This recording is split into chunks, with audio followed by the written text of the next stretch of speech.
Order! Order! You are an incorrigible delinquent at times. Behave yourself, man!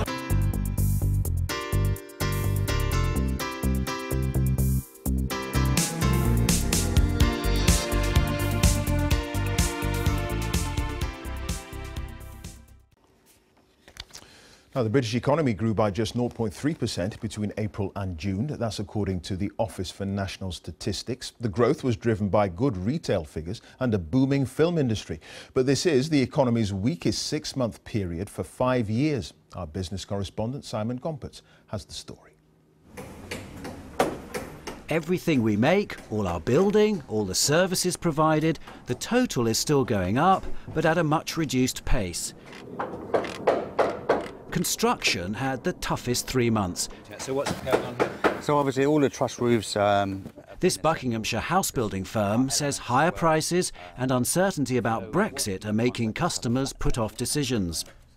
We've been given orders for jobs, and at the last minute the clients have pulled them away from us due to concerns over the market. While growth of our gross domestic product, or GDP, each quarter was strong for most of last year, it's fallen back this year, so the UK's lagging behind the fastest moving big economies. If we are struggling to push up production at a robust pace, then that's a worry, because it puts a question mark over whether we can carry on creating new jobs and what sort of pay rises we can look forward to. The faltering building trade has a wider impact. Yeah, so this is a new build attached dwelling. Including on service businesses like the architect behind the same project. Services like shops and restaurants have kept the economy growing, but here there's concern. It's definitely not a crisis because, we're still busy on projects, we've still got lots of work on. It's just there is a slight levelling off from what has been a really quite productive last 2 or 3 years. Labour is calling for better pay rises and investment. The Chancellor, with technology trainees today, counters that the government's investing in skills and infrastructure.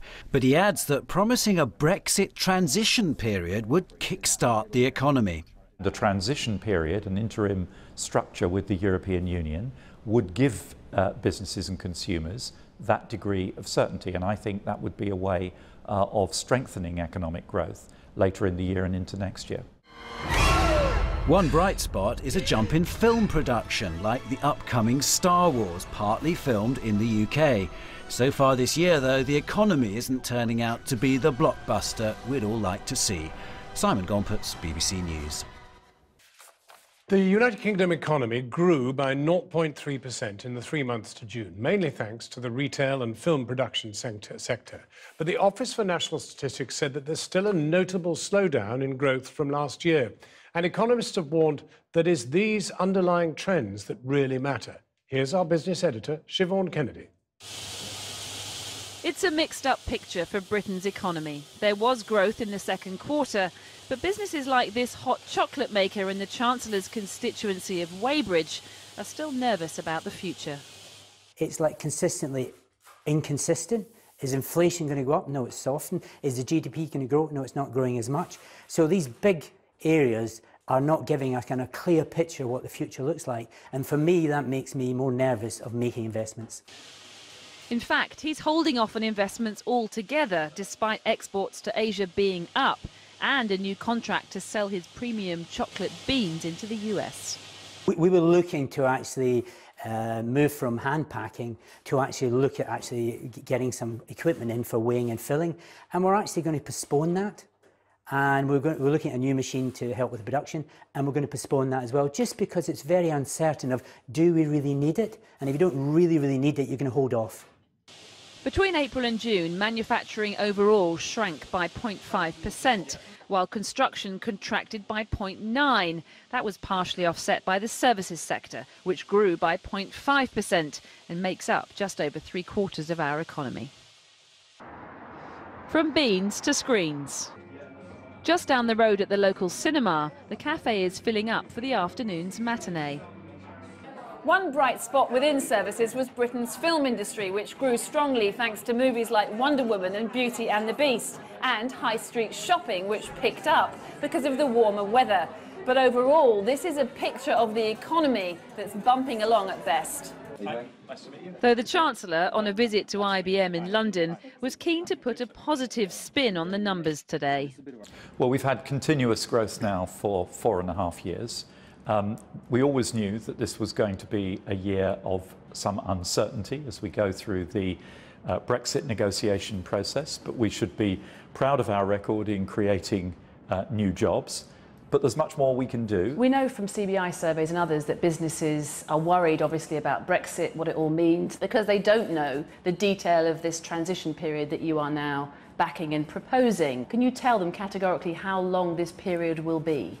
I accept that uncertainty about our future relationship with Europe is a damper on investment in some parts of the economy. And the whole purpose of moving towards an interim structure with the European Union, some kind of transitional phase, is to reassure business and allow business to start investing again. But how long? Just in answer to my question, how long is that? Can you give me a range? Well, that will be a subject for could you tolerate negotiation. More than 2 years? So I've said that I think it's going to be more than months. I think it's going to be a couple of years, probably something in that range. But this will be a subject that we have to discuss with our European Union partners. But could it go beyond 2 years? What's the maximum we're talking about here? These things take a long time, you'll acknowledge. It could go beyond 2 years, couldn't it? It possibly could. I think this is something we will want to discuss with our European Union partners. I want to ask you some questions. So the latest instalment of Britain's economic saga is over. Q2 won't be getting any rave reviews, but it wasn't a total flop either. I know. Siobhan Kennedy reporting.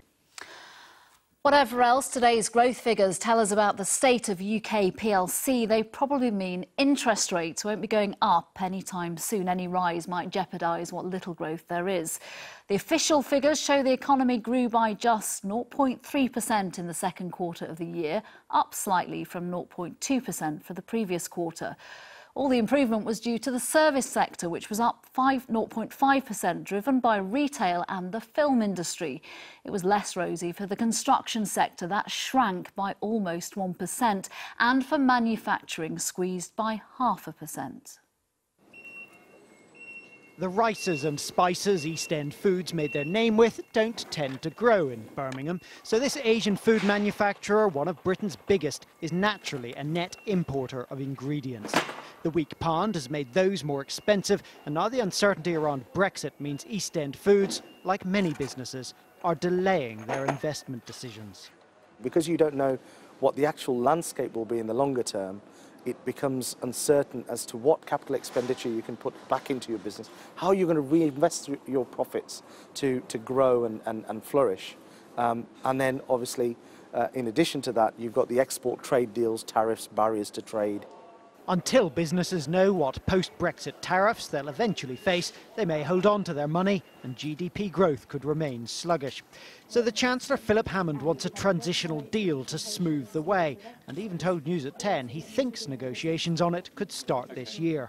We've always recognised that that uncertainty would be a damper on business investment intentions and to some extent on consumer behaviour as well. People don't like uncertainty. How quickly will you have a transitional deal? Can you have a transitional deal in place? Businesses need to know. The European Union timeline is clear that we have to make sufficient progress on the initial set of issues that David Davis has been discussing in Brussels. We hope to have achieved that milestone by September or October, and we then expect to be able to go on to talk about this broader range of issues. But the Chancellor's political opponents think the sluggish GDP figures are about more than Brexit. It's a reflection, I think, of austerity having its impact on our economy, people's wages not keeping up with inflation, but it's also a reflection of lack of investment, because if you look, manufacturing and construction have fallen back badly. I'm just saying to the government we need to change course. That's not likely, but with wages falling and inflation on the high side, consumer spending, which has helped make up for the lack of growth elsewhere, can't be relied on for long. Carl Dinnan, News at 10.